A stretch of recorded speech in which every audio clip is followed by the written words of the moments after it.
because it was a bookshop. There was a little room in a kitchen that ran as a cafe.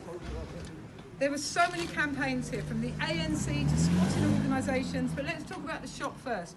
If you wanted to squat in Brixton, you would come down here, and these magazines, look at these. These are hand printed, May 85. Who wasn't born then? No, don't be. These are hand printed in this very place, and they were incendiary. I will pass them around, and you can have a look. We're going to stop here for a while, give you all a little breather.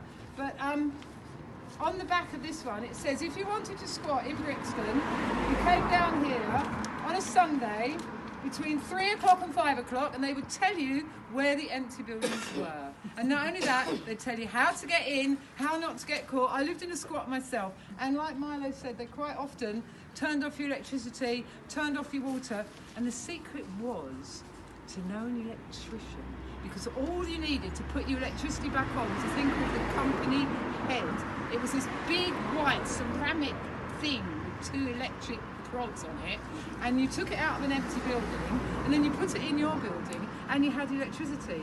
And then there's a little screw on the side of the meter that you used to turn and unclip.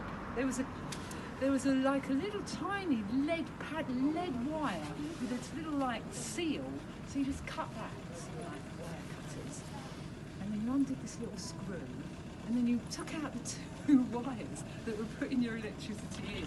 Take notes. And you swapped around. And so then your meter ran backwards.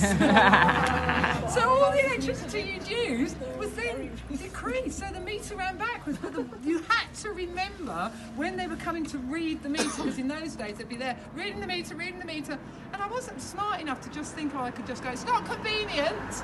Because you can just say it's not convenient. Oh shit, I've got to open the door. So if you hadn't remembered to turn your meter back the right way, you were in risk of them owing you money, which they were never going to fall for. So you always had to make sure that even if it was only like £10, that you'd use some electricity. But this little lead wire went into this silly little seal. You just used to poke it back in, and with a bit of super glue, good little one. That's how you.